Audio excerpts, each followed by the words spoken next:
केंद्रीय मंत्रिमंडल के मेरे साथी,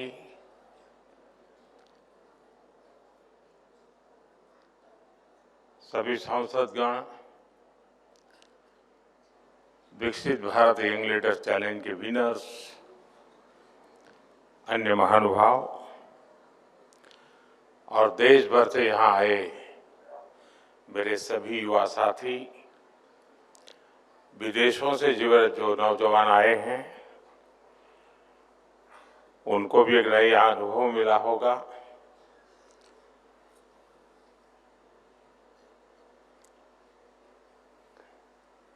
आप लोग थक नहीं गए?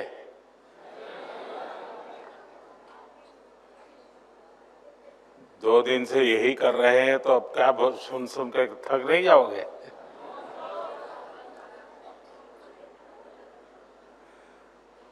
वैसे तो बीच बीच में मैंने जितना कहना था कह दिया था।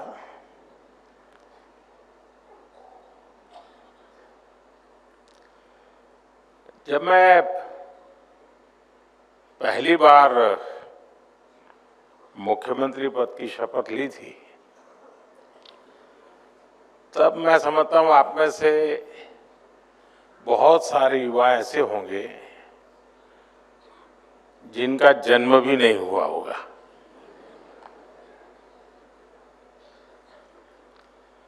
और जब मैंने 2014 में प्रधानमंत्री पद की शपथ ली थी,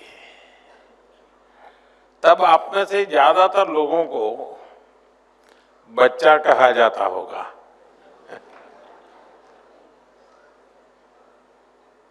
लेकिन पहले मुख्यमंत्री के रूप में और फिर अभी प्रधानमंत्री के रूप में मुझे हमेशा युवा पीढ़ी पर बहुत ज्यादा विश्वास रहा है।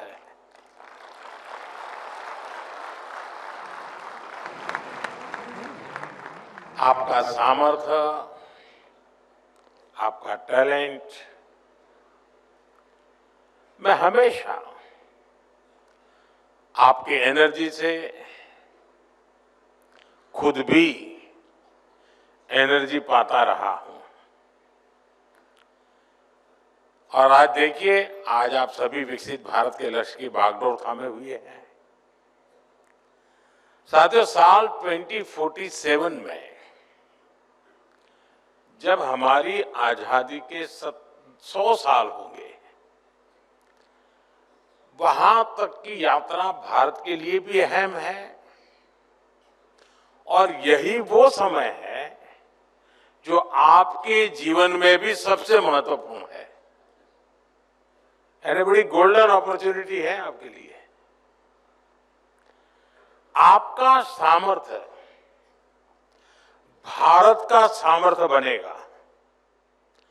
आपकी सफलता भारत की सफलता को नई ऊंचाइयां जरूर देगी।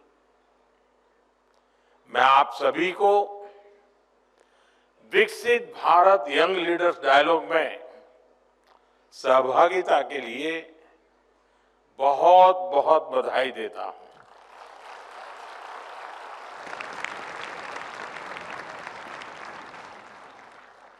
मैं इस विषय पर आगे विस्तार से बात जरूर करूंगा, लेकिन पहले बात में आज के विशेष दिन की। साथियों, आप सभी जानते हैं कि आज स्वामी विवेकानंद जी की जन्म जयंती है। स्वामी विवेकानंद जी के विचार आज भी हर युवा के लिए प्रेरणा है। हमारे जीवन का लक्ष्य क्या है? पर्पस ऑफ लाइफ क्या है? कैसे हम नेशन फर्स्ट की भावना के साथ अपना जीवन जिए? हमारे हर प्रयास में समाज का, देश का हित हो, इस दिशा में स्वामी विवेकानंद जी का जीवन हम सभी के लिए बहुत बड़ा मार्गदर्शक है, प्रेरक है। स्वामी विवेकानंद का स्मरण करते हुए हर साल 12 जनवरी को हम राष्ट्रीय युवा दिवस मनाते हैं। और उन्हीं की प्रेरणा आज 12 जनवरी को विकसित भारत यंग लीडर डायलॉग के लिए चुना गया है। साथियों, मुझे खुशी है कि बहुत ही कम समय में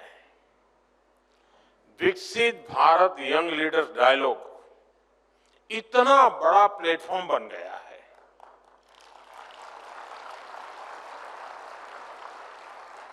एक ऐसा प्लेटफॉर्म जहां देश के विकास की दिशा तय करने में युवाओं की सीधी भागीदारी होती है।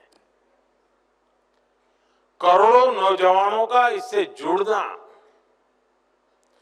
50 लाख से अधिक नौजवानों की रजिस्ट्री, 30 लाख से अधिक युवाओं का विकसित भारत चैलेंज में हिस्सा लेना, देश के विकास के लिए अपने विचार शेयर करना, इतने बड़े स्केल पर युवा शक्ति का एंगेज होना अपने आप में अभूतपूर्व है।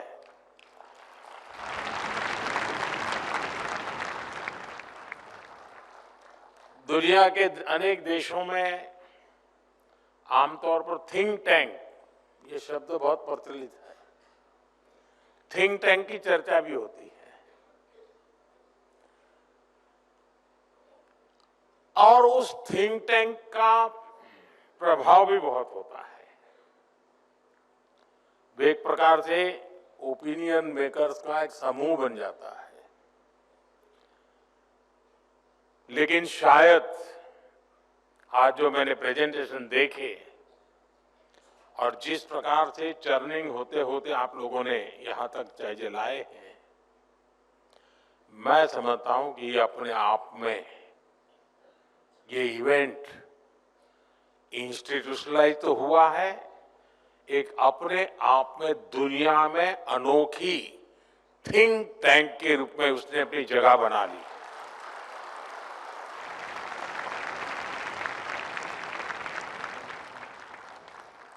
एक निश्चित विषय को लेकर, निश्चित लक्ष्य को लेकर के लाखों लोगों का मंथन होना,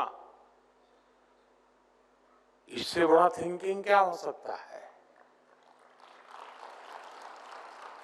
और मुझे लगता है कि इसके साथ थिंक टैंक शब्द बैठता नहीं है, क्योंकि टैंक शब्द इसलिए आया होगा छोटा सा होता है।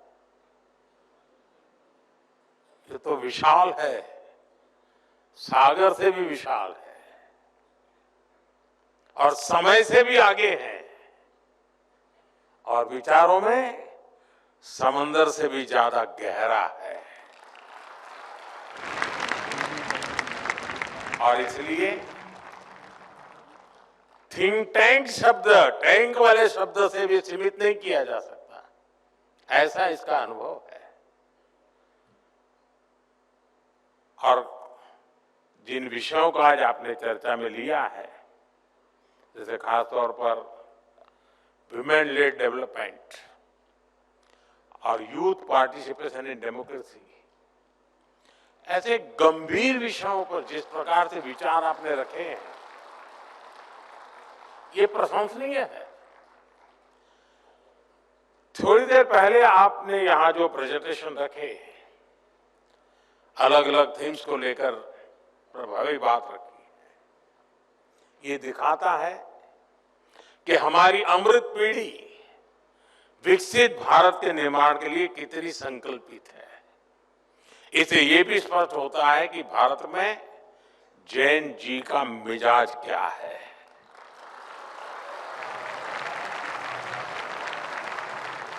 भारत का जैन जी कितनी क्रिएटिविटी से भरा हुआ है।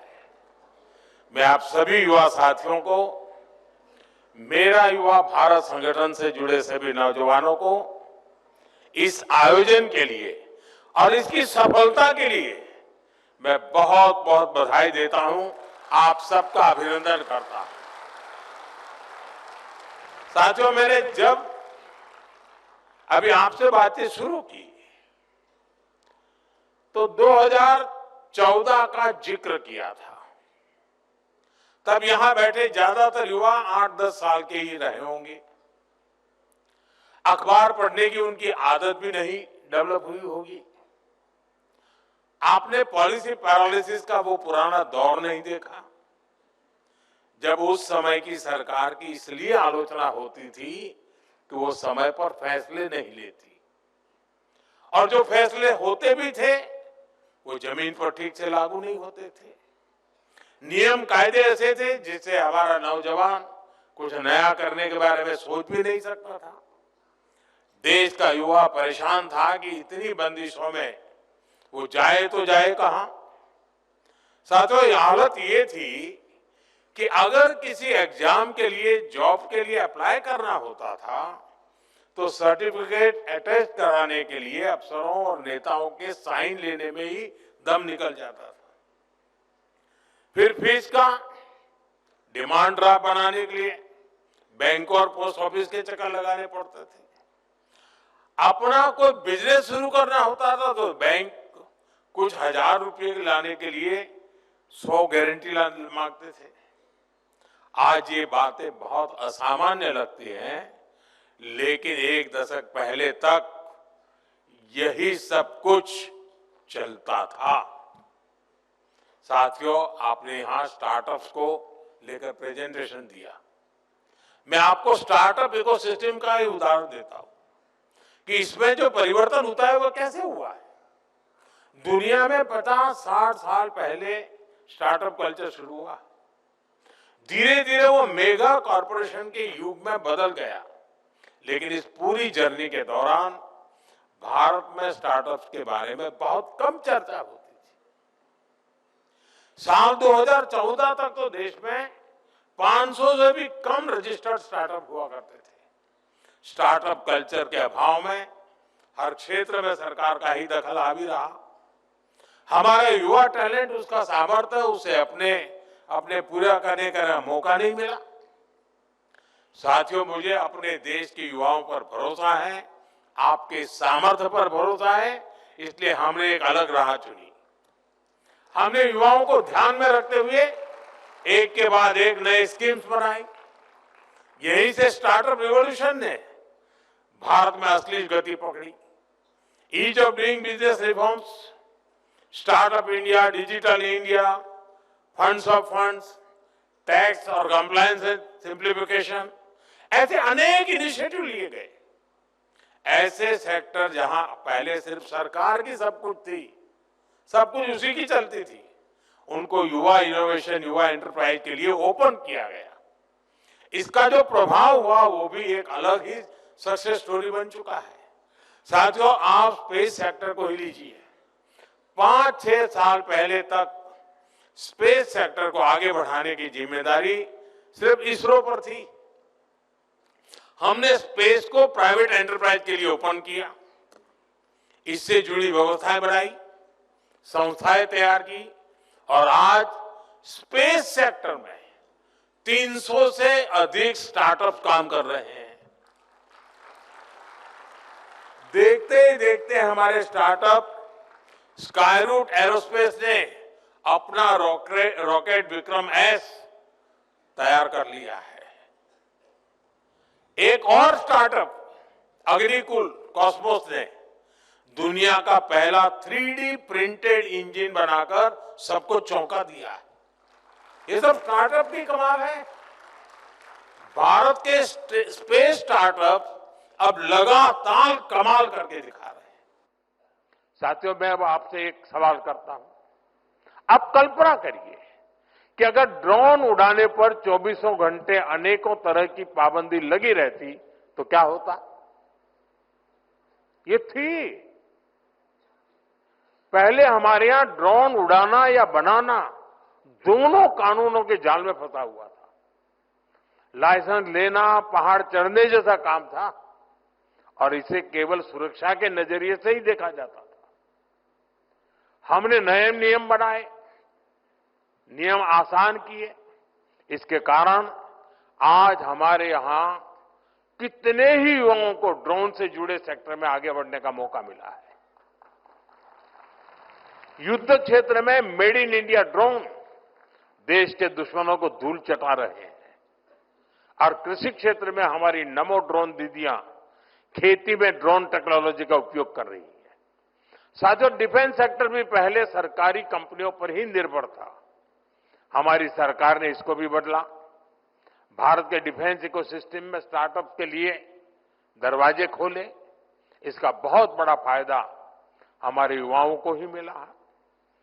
आज भारत में 1000 से अधिक डिफेंस स्टार्टअप्स काम कर रहे हैं। आज एक युवा ड्रोन बना रहा है तो दूसरा युवा एंटी ड्रोन सिस्टम बना रहा है। कोई एआई कैमरा बना रहा है, कोई रोबोटिक्स पर काम कर रहा है।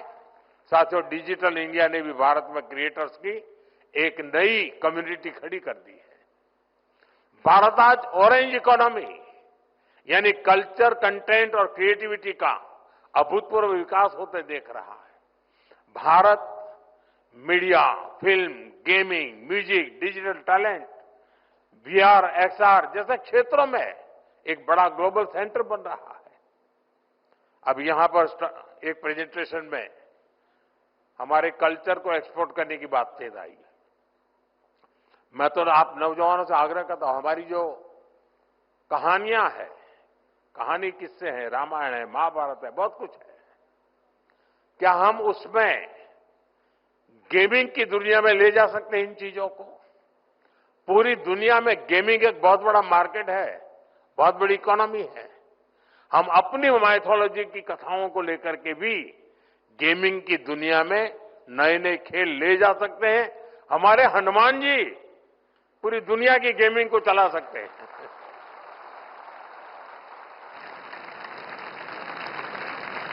हमारा कल्चर भी एक्सपोर्ट हो जाएगा, आधुनिक रूप में हो जाएगा, टेक्नोलॉजी का उपयोग होगा। और आजकल भी मैं देख रहा हूं हमारे देश के कई स्टार्टअप हैं जो गेमिंग की दुनिया में बहुत बढ़िया भारत की बातें कह रहे हैं। और बच्चों को भी खेलते खेलते भारत को समझना सरल हो जाता है। साथियों, world audio visual and entertainment summit यानी वेव्स युवा क्रिएटर्स के लिए एक बहुत बड़ा लॉन्च पैड बन गई है। यानी सेक्टर कोई भी हो, आपके लिए आज भारत में अनंत संभावनाओं के द्वार खुल रहे हैं। इसलिए मेरा आज यहां इस आयोजन से जुड़े सभी युवाओं से, देश के युवाओं से आह्वान है, आप अपने आइडिया के साथ आगे बढ़िए, रिस्क लेने से पीछे मत हटिए। सरकार आपके साथ कंधे से कंधा मिलाकर चल रही है। साथियों, बीते दशक में बदलाव का, रिफॉर्म्स का जो सिलसिला हमने शुरू किया वो अब रिफॉर्म एक्सप्रेस बन चुका है। और इन रिफॉर्म्स के केंद्र में आप है, हमारी युवा शक्ति है। जीएसटी में हुए नेक्स्ट जनरेशन रिफॉर्म से युवाओं और एंटरप्रेन्योर्स के लिए प्रोसेस और आसान हो गई है। अब 12 लाख रुपए तक की इनकम पर टैक्स जीरो हो गया है। इसे नई नौकरी वालों या नया बिजनेस शुरू करने वाले नौजवानों को उनके पास बहुत ज्यादा बचत होने की संभावना बढ़ गई है। साथियों, आप सभी जानते हैं आज बिजली सिर्फ रोशनी का माध्यम नहीं है। आज AI, data centres, semiconductor, manufacturing, ऐसे हर इकोसिस्टम के लिए ज्यादा बिजली की जरूरत है। इसलिए आज भारत एश्योर्ड एनर्जी सुनिश्चित कर रहा है। सिविल न्यूक्लियर एनर्जी से जुड़ा रिफॉर्म यानी शांति एक्ट इसी लक्ष्य के साथ किया गया है। इससे न्यूक्लियर सेक्टर में तो हजारों नए जॉब्स पैदा होंगे ही, बाकी सेक्टर्स पर भी इसका मल्टीप्लायर इफेक्ट होने वाला है। साथियों, दुनिया के अलग अलग देशों की अपनी जरूरतें हैं, अपनी डिमांड है। वहां वर्कफोर्स लगातार घट रही है। हमारा प्रयास है कि भारत के युवा दुनिया भर में बन रहे अवसरों के लिए तैयार हो। इसलिए स्किल डेवलपमेंट से जुड़े सेक्टर्स में भी लगातार रिफॉर्म किया जाना चाहिए और हम कर रहे हैं। नई नेशनल एजुकेशन पॉलिसी के बाद अब हायर एजुकेशन से जुड़े रेगुलेशन को रिफॉर्म किया जा रहा है। विदेशी यूनिवर्सिटीज भी अब भारत में अपने कैंपस खोल रही हैं।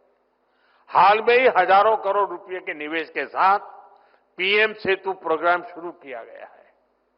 इससे हमारे हजारों आईटीआई अपग्रेड किए जाएंगे ताकि युवाओं को इंडस्ट्री की वर्तमान और भविष्य की जरूरतों के हिसाब से ट्रेन किया जा सके। बीते समय में दुनिया के अलग अलग देशों के साथ भारत ने ट्रेड डील्स की है। ये भी भारत के युवाओं के लिए नए नए अवसर लेकर आ रही है। साथियों, कोई भी देश बिना आत्मविश्वास के आत्मनिर्भर नहीं हो सकता, विकसित नहीं हो सकता।